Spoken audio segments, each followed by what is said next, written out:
நேயர்களே, நீங்கள் இணைந்திருப்பது அகிலம் நியூஸின் இரவு நேர பிரதான செய்திகளுடன். விரிவான செய்திகளுக்குள் செல்லும் முன்னதாக முதலில் இன்றைய தலைப்பு செய்திகள்.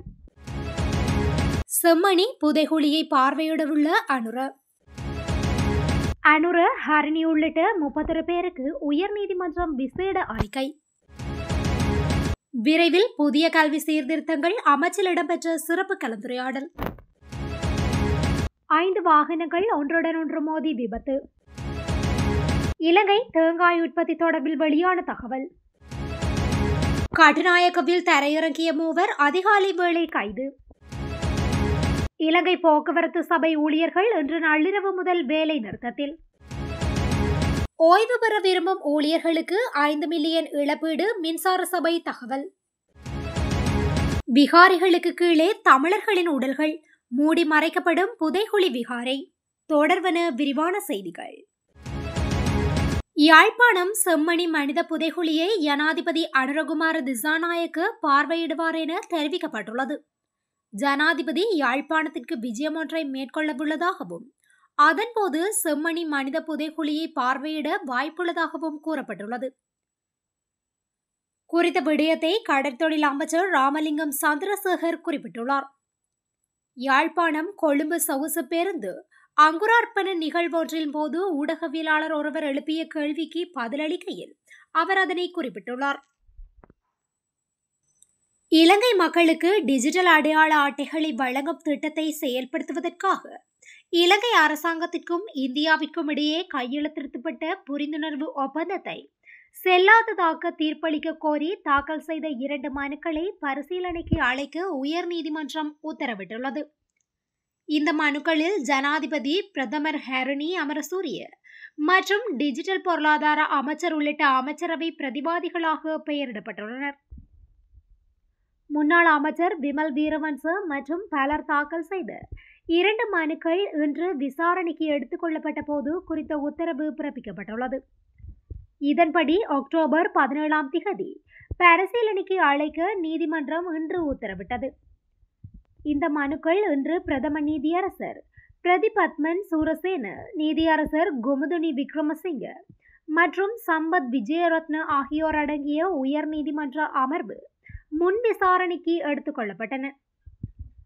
இந்த மனுவில் பிரதிவாதிகளாக பெயரிடப்பட்டுள்ள அமைச்சரவை உறுப்பினர்கள் உட்பட பிரதிவாதிகளுக்கு எந்த அறிவிப்புகளும் கிடைக்கவில்லை என்று சட்டமா அதிபர் சார்பில் முன்னிலையான சொலிசிஸ்டர் ஜெனரல் விராஜ் தயாரத்ன நீதிமன்றில் தெரிவித்துள்ளார். எனினும் மனுதாரர்களில் ஒருவரின் சார்பாக முன்னிலையான சட்டத்தரணி ஹெனிஸ்க விதாரண இந்த வழக்கை பரிசீலிக்க விரைவான திகதியை வழங்குமாறு கோரினார். அதன்படி பிரதிவாதிகளுக்கு மேலும் அறிக்கை அனுப்புமாறு மனுதாரர் தரப்பு சட்டத்தரணிகளுக்கு நீதிபதிகள் உத்தரவிட்டனர். பின்னர் மனுவை அக்டோபர் 17 பரிசீலனைக்கு அழைக்குமாறு நீதிமன்ற அமர்வு உத்தரவிட்டது. இலங்கை மக்களுக்கு டிஜிட்டல் தேசிய அடையாள அட்டைகளை வழங்கும் திட்டம் தொடர்பாக இலங்கை அரசாங்கம் இந்தியாவுடன் புரிந்துணர்வு ஒப்பந்தத்தில் கையெழுத்திட்டதாக மனுதாரர்கள் கூறுகின்றனர். இது தொடர்பாக ஜனவரி 27 மற்றும்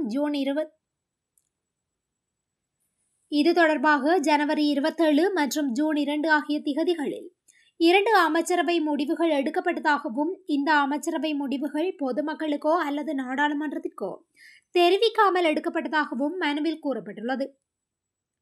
இந்த நடவடிக்கைகள் தொடர்பாக இலங்கை அரசு 2022 இந்திய அரசுடன் புரிந்துணர்வு ஒப்பந்தத்தில் கையெழுத்திட்டதாகவும் இந்த 2 அமைச்சரவை முடிவுகளும் புரிந்துணர்வு ஒப்பந்தத்தில் திருத்தம் செய்ய எடுக்கப்பட்டுள்ளதாகவும் மனுவில் சுட்டிக்காட்டப்பட்டுள்ளது.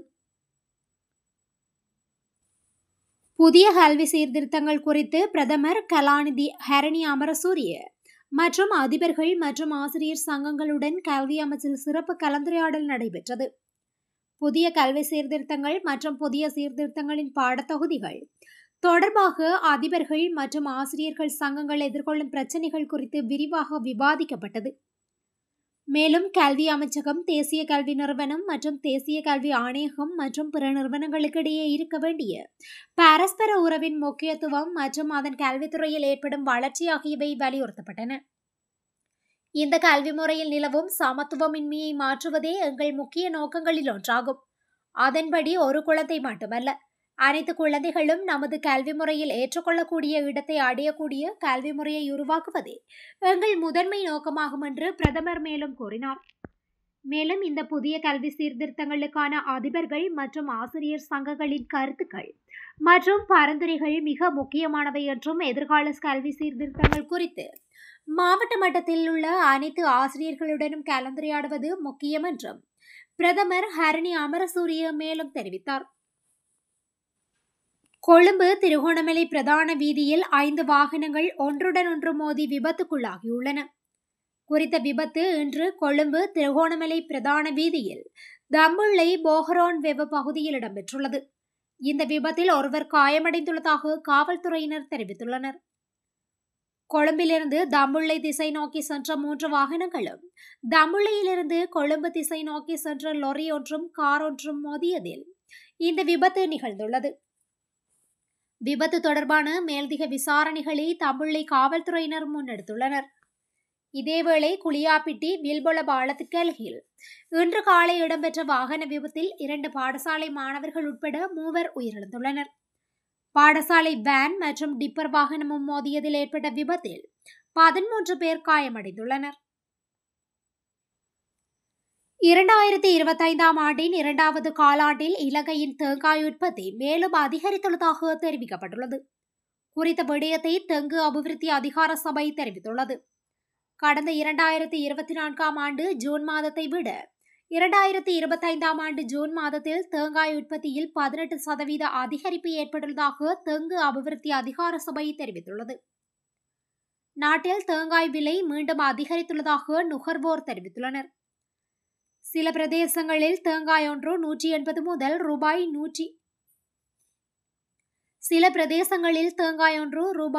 180 முதல் 200 ரூபாய் வரை விற்பனை செய்யப்படுவதாக நுகர்வோர்கள் குறிப்பிட்டுள்ளனர்.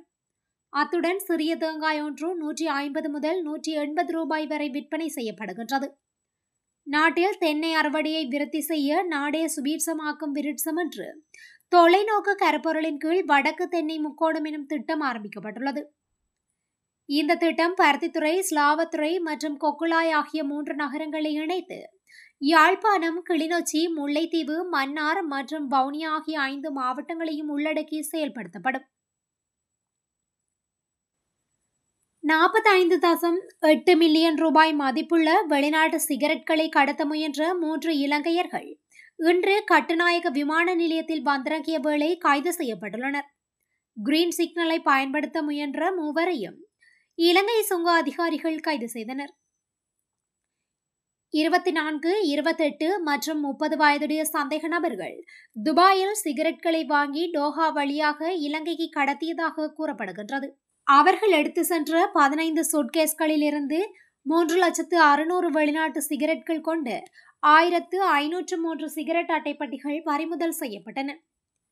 சுங்க போதைப் பொருள் கட்டுப்பாட்டு பிரிவின் அதிகாரிகள் அவர்களை தடுத்து வைத்து இந்த விவகாரம் குறித்து மேலும் விசாரணைகளை மேற்கொண்டு வருகின்றனர். இலங்கை போக்குவரத்து சபை ஊழியர்கள் இன்று நள்ளிரவு முதல் ஒருங்கிணைந்த கால அட்டவணைக்கு எதிர்ப்பு தெரிவித்து வேலை நிறுத்தத்தில் ஈடுபட போவதாக தெரிவித்துள்ளனர்.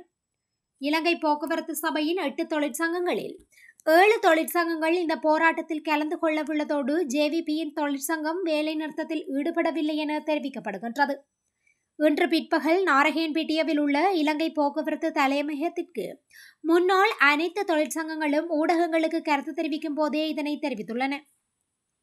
நாங்கள் ஒருங்கிணைந்த கால அட்டவணைக்கு எதிரானவர்கள் அல்ல, ஆனால் இந்த நேரத்தில் அவ்வாறு செய்ய முடியாது. நாள் முழுவதும் இயக்க 6,500 பேருந்துகள் தேவை. ஆனால் எங்களிடம் 4,000க்கும் குறைவான பேருந்துகளே உள்ளன. அதனால் தனியார் துறையுடன் போட்டியிட முடியாது. மேலும் அமைச்சரங்களுக்கு பேச்சுவார்த்தை நடத்துவதற்கு சந்தர்ப்பம் வழங்கவில்லை. ஒருங்கிணைந்த அட்டவணையின்படி பேருந்து சேவையின் போது ஒரு இலங்கை போக்குவரத்து சபை பேருந்து பழுதடைந்தால் மற்றொரு இலங்கை போக்குவரத்து சபை பேருந்து வருவதற்கு பல மணி நேரம் ஏற்படும். இதற்கு முறையான ஏற்பாடு செய்யப்படும் வரை நாங்கள் பேருந்து சேவையில் ஈடுபடுவதிலிருந்து விலகி நிற்கின்றோம் எனவும் குறிப்பிட்டுள்ளனர். மின்சார சபையின் மறுசீரமைப்பு மூலம் உருவாக்கப்படும் புதிய நிறுவனங்களுக்கு ஏற்ப மாற விரும்பாத மற்றும் தானாக முன்வந்து ஓய்வு பெற விரும்பும் ஊழியர்களுக்கு அதிகபட்சமாக ரூபாய் 5 மில்லியன் வரை இழப்பீடு வழங்க நிர்வாக ஆணையம் முடிவு செய்துள்ளதாக கூறப்படுகின்றது. மின்சார சபையின் மூத்த பொறியியலாளர் ஒருவரை மேற்கோள் காட்டி தென்னிலங்கை ஊடகம் ஒன்று இவ்வாறு செய்தி வெளியிட்டுள்ளது. மேலும் நிறுவப்பட்ட புதிய நிறுவனங்களுக்கு ஊழியர்கள் நியமிக்கப்பட்டுள்ளதாக கடிதங்கள் மூலம் தெரிவிக்கப்பட்டுள்ளதாகவும் கூறப்படுகின்றது. இருப்பினும் புதிய நிறுவனங்களில் சேர விரும்பும் அல்லது விரும்பாத ஊழியர்கள் அதை பற்றி அவர்களுக்கு தெரிவிக்க 2 மாத கால அவகாசம் வழங்கப்பட்டுள்ளதாக கூறப்படுகின்றது. அத்தோடு மறுசீரமைப்பின் மூலம் உருவாக்கப்பட்ட 5 நிறுவனங்கள் இப்போது பதிவு செய்யப்பட்டுள்ளதாக மூத்த பொறியியலாளர் மேலும் தெரிவித்துள்ளதாகவும் கூறப்படுகின்றது. பல விகாரைகளில் அத்திவாரங்களுக்கு கீழே தமிழர்களின் உடல்கள் புதைக்கப்பட்டுள்ளதாக சட்டத்தரணி சுகாஸ் கனகரத்னம் தெரிவித்தார். தொடர்ந்தும் கருத்து தெரிவித்த அவர் சோமரட்ன ராஜபக்ஷ கிருஷாந்தி குமாரசுவாமி கொலை வழக்கில் கைதாகி சிறையில் தண்டனை அனுபவித்துக் கொண்டிருக்கின்றார். ஆனால் அவரை விட பெரிய குற்றவாளிகள் எல்லாம் வெளியில் சுதந்திரமாக சுற்றித் திரிகின்றனர். சோமரட்ன ராயபக்ஷ மணியந்தோட்டம் பற்றி குறிப்பிட்டுள்ளார். ஆனால் அது மட்டுமில்லாமல் மக்களுக்கு தெரிந்த பல புதைகுழிகள் பல தோண்டப்படாமல் இன்னும் உள்ளன எனவும் அவர் குறிப்பிட்டுள்ளார். இத்துடன் இன்றைய இலங்கையின் இரவு நேர பிரதான செய்திகள் நிறைவடைகின்றன.